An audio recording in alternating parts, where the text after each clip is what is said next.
Salut la famille Jutki Motivation. J'espère que vous allez bien et que vous gardez toujours la motivation au plus haut niveau. Ici, on parle vrai, on parle fort et on avance ensemble sans jamais reculer. Merci d'être là, merci pour votre soutien. Et souvenez-vous, chaque jour est une nouvelle chance de vous rapprocher de vos rêves. Restons motivés, restons unis, restons forts. Yo, la team Jutki Motivation. Ici, on motive, on inspire et on ne lâche rien. Prépare-toi parce qu'aujourd'hui, ça va chauffer. Depuis l'accession au pouvoir du capitaine Ibrahim Traoré, le Burkina Faso vit une époque politique et sociale particulière, marquée par une volonté affichée de rupture avec les anciens systèmes hérités de la colonisation et consolidés par les régimes successifs. L'un des projets les plus radicaux qui pourraient émerger dans le cadre de cette refondation nationale est la fermeture de toutes les prisons au Burkina Faso. Une telle idée, qui semble à première vue utopique, voire irréaliste, suscite de nombreux débats. Est-il réellement possible de vivre dans une société sans prison? Quelles seraient les conséquences sociales, politiques, culturelles et sécuritaires d'une telle décision? Dans l'histoire de l'humanité, la prison n'a pas toujours existé. Les sociétés traditionnelles africaines, notamment celles du Burkina Faso précolonial, géraient les conflits et les délits par des mécanismes communautaires, des réparations, des rites de réconciliation et des sanctions sociales. Ce n'est qu'avec la colonisation européenne que les prisons, telles que nous les connaissons aujourd'hui, furent imposées comme instrument de contrôle et de répression. Dès lors, poser la question de la fermeture des prisons revient aussi à interroger la capacité du Burkina Faso à renouer avec ses valeurs ancestrales tout en construisant un modèle moderne de justice sociale et de sécurité. Dans cette dissertation, nous analyserons les fondements d'une telle décision, ses implications, ses avantages, ses limites et les pistes de réflexion qu'elle ouvre pour le futur du Burkina Faso et plus largement pour l'Afrique. Les origines et la fonction de la prison au Burkina Faso. Une institution coloniale imposée. La prison telle que nous la connaissons aujourd'hui est un héritage direct de la colonisation. Les puissances coloniales, notamment la France, ont introduit les prisons comme outils de domination. Elles ne servaient pas uniquement à sanctionner les délits, mais surtout à briser toute résistance politique, réduire au silence les voix dissidentes et instaurer une peur collective. L'emprisonnement était donc un instrument de contrôle social destiné à maintenir l'ordre colonial. Dans les sociétés africaines traditionnelles, la privation de liberté comme châtiment n'existait pas en tant que telle. Les délits étaient réglés par la médiation des anciens, la réparation matérielle ou symbolique, et parfois par l'exil temporaire. L'idée même d'enfermer un individu pour des années dans un espace clos, coupé de sa communauté, était étrangère à la culture locale. 2. La prison comme instrument des États modernes. Après les indépendances, les nouveaux États africains ont conservé le modèle carcéral colonial. Au Burkina Faso, les prisons sont devenues des lieux où se mêlent les petits délinquants, les criminels, mais aussi les prisonniers politiques. Les régimes successifs se sont servis de ces institutions pour consolider leur pouvoir. Aujourd'hui, les prisons burkinabès sont surpeuplées, mal gérées et souvent considérées comme des lieux de souffrance plutôt que de réhabilitation. La majorité des détenus sont issus de milieux défavorisés, ce qui révèle aussi la dimension sociale et inégalitaire du système pénal. 3. Les limites actuelles du système carcéral.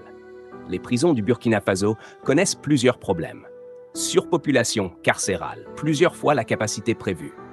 Conditions inhumaines, manque d'hygiène, de soins médicaux, d'alimentation adéquate. Absence de réinsertion.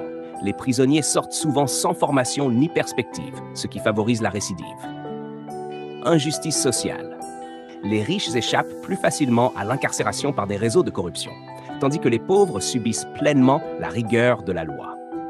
Ces limites montrent que la prison, loin d'être une solution, est parfois un problème supplémentaire pour la société. D'où les motivations de Traoré pour vouloir fermer les prisons. 1. Une vision révolutionnaire de la justice. Ibrahim Traoré se présente comme un dirigeant de rupture, décidé à casser les schémas imposés par le passé. Fermer les prisons s'inscrirait dans une logique révolutionnaire, créer un modèle africain de justice fondé sur la réconciliation, la réparation et l'éducation, plutôt que sur la punition et l'exclusion. 2. Une volonté de rompre avec l'héritage colonial. Fermer les prisons serait aussi un acte politique fort. Cela signifierait rejeter un héritage colonial oppressif pour revenir à des valeurs communautaires africaines. Ce geste aurait une portée symbolique immense, non seulement pour le Burkina Faso, mais pour toute l'Afrique. 3. Une réponse aux crises sociales et sécuritaires. Le Burkina Faso traverse une période de crise profonde, marquée par le terrorisme, l'instabilité politique et la pauvreté. Dans ce contexte, maintenir des prisons coûteuses et inefficaces peut apparaître comme un gaspillage de ressources. Fermer les prisons permettrait de rediriger ces ressources vers l'éducation, la santé, la sécurité et le développement. 4. Une alternative basée sur la réinsertion et la réconciliation. Traoré pourrait envisager un système où les fautes et crimes seraient réparés par le travail communautaire, la médiation et la réhabilitation sociale. Ainsi, au lieu d'exclure les individus, la société les réintégrerait en leur donnant une seconde chance. Les avantages potentiels de la fermeture des prisons. 1. Une justice plus humaine et équitable. La fermeture des prisons pourrait conduire à une justice qui privilégie la réparation plutôt que la punition. Les victimes recevraient des compensations concrètes et les coupables seraient réinsérés dans la société au lieu d'être marginalisés. 2. La fin de la surpopulation et des conditions inhumaines. La fermeture des prisons mettrait fin aux situations de surpopulation carcérale et aux violations des droits humains. 3. Une réduction des inégalités sociales. Puisque les prisons touchent principalement les pauvres, leur suppression contribuerait à réduire une forme d'injustice sociale. 4. Des économies pour l'État. Entretenir des prisons coûte cher. La fermeture permettrait d'utiliser ces ressources pour financer l'éducation, la santé et la sécurité, ce qui pourrait prévenir davantage la criminalité. Depuis toujours, la prison occupe une place paradoxale dans la société. Censée protéger les citoyens et corriger les fautifs, elle est aussi devenue synonyme d'injustice, de souffrance et d'inefficacité. Au Burkina Faso, sous le capitaine Ibrahim Traoré, un projet radical et audacieux se dessine. Fermer toutes les prisons. Cette idée, en apparence utopique, choque certains, séduit d'autres, mais ne laisse personne indifférent. Fermer les prisons ne serait pas seulement une réforme institutionnelle, mais un véritable changement de civilisation. Cela poserait une question fondamentale. Peut-on construire une société où la justice ne se traduit plus par l'enfermement, mais par la réparation, la médiation et la réintégration? Nous tenterons aussi d'analyser les raisons qui poussent Traoré vers une telle idée, les conséquences possibles, les ways, les critiques inévitables et les perspectives philosophiques d'une telle révolution. La prison comme outil de domination. Comprendre la radicalité de la rupture. 1. Un héritage colonial rejeté. Les prisons au Burkina Faso, comme dans beaucoup de pays africains, sont des créations coloniales. Elles furent imposées pour punir, contrôler et briser les résistances. Fermer les prisons, c'est rompre avec ce schéma et redonner au peuple la possibilité de gérer ses conflits à travers ses propres traditions. 2. La prison comme symbole d'injustice sociale. Les statistiques montrent que la majorité des prisonniers au Burkina Faso proviennent de milieux pauvres. Les élites échappent plus facilement à la sanction grâce à leurs moyens financiers. Ainsi, la prison ne punit pas seulement des crimes, mais perpétue un système de domination sociale. 3. La prison, une école si vous voulez venir expert dans le code des téléphones, est-ce qu'on connaît qui est pour suivre sur les réseaux sociaux? Des récidivistes. Oui, je connais. D'Alex Unlocker, qui s'influencent négativement, créant une spirale de violence et de marginalisation. 2. La vision de Traoré, une justice sans mur. 1. Justice restaurative et valeurs africaines. Traoré s'inscrit dans une logique de retour aux sources. Dans les sociétés traditionnelles, les fautes se réglaient par le dialogue, la réparation et la réconciliation. Supprimer les prisons, c'est redonner à la communauté le rôle central dans la gestion des conflits. 2.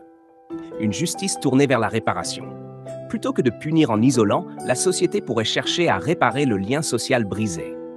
Celui qui vole ne serait pas enfermé, mais obligé de compenser sa victime, de travailler pour la communauté et de se réinsérer. 3. Une vision révolutionnaire de l'État. Fermer les prisons, c'est aussi redéfinir la fonction de l'État. Non plus surveiller et punir, mais protéger, éduquer et réhabiliter. Les avantages sociaux et politiques d'une telle décision. Réduction des inégalités. La suppression des prisons mettrait fin à un système où les pauvres paient plus lourdement que les riches. Cela renforcerait le sentiment de justice sociale. 2. Économie budgétaire. Entretenir des prisons coûte très cher. Fermer ces institutions permettrait de rediriger les fonds vers l'éducation, la santé et la sécurité, ce qui renforcerait la cohésion sociale et réduirait indirectement la criminalité. 3. Renforcement de la cohésion communautaire. Une justice basée sur la réparation et la médiation favorise la réconciliation et la solidarité. Cela renforce les liens entre les citoyens, contrairement à la prison qui divise et stigmatise. 4. Image révolutionnaire à l'échelle mondiale. Un Burkina Faso sans prison deviendrait un modèle unique dans le monde. Ce serait un message fort contre la dépendance au modèle occidental et une preuve qu'il est possible d'inventer une autre voie. Les critiques et défis majeurs. 1. La peur de l'impunité. Les détracteurs diront qu'une société sans prison risque de devenir chaotique. Les criminels violents, les terroristes et les récidivistes ne pourront-ils pas profiter de ce système? 2. Les pressions internationales. Les partenaires occidentaux, habitués à un système carcéral, critiqueront et mettront la pression sur le Burkina Faso. On accusera Traoré d'être en danger la sécurité régionale. 3. La gestion des crimes graves. Fermer les prisons ne peut pas signifier laisser libres les assassins, violeurs ou terroristes. Il faudra donc inventer d'autres mécanismes pour protéger la société contre ces individus. 4. Le changement de mentalité. Une telle réforme nécessite que la population accepte une nouvelle vision de la justice. Or, beaucoup de citoyens ont été conditionnés à croire que seule la prison punit réellement. Veulent les alternatives crédibles à la prison. 1. Centre de réhabilitation. Au lieu de prisons fermées et punitives, on peut créer des centres de réinsertion où les fautifs apprennent un métier, suivent une formation et contribuent au développement national. 2. Justice réparatrice institutionnalisée. Mettre en place un système légal où les victimes reçoivent réparation directe et où les coupables sont obligés de participer activement à réparer leurs fautes. 3. Assignation à résidence et surveillance communautaire. Dans certains cas, on peut recourir à l'assignation à résidence contrôlée par la communauté. Cela permet d'isoler sans enfermer dans des murs. 4. Prévention par la justice sociale. La meilleure façon de réduire la criminalité est de réduire la pauvreté et l'injustice sociale. Une société où tout le monde a accès au travail, à l'éducation et à la dignité a moins besoin de prison. Vie.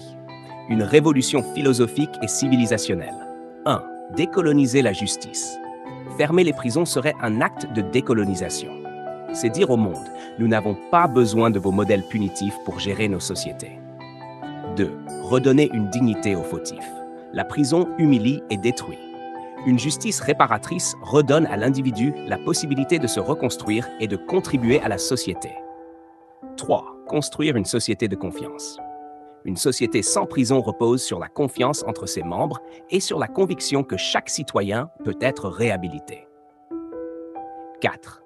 Faire du Burkina Faso un laboratoire du futur. Le Burkina Faso pourrait devenir un exemple mondial, inspirant d'autres nations à repenser leur système judiciaire. Conclusion. La volonté de Traoré de fermer toutes les prisons au Burkina Faso n'est pas seulement une décision politique audacieuse. C'est une révolution profonde qui touche à la philosophie, à la culture et à la vision du monde. Certes, les défis sont immenses. Gérer les criminels dangereux, convaincre la population, affronter les critiques internationales. Mais les avantages potentiels sont tout aussi considérables.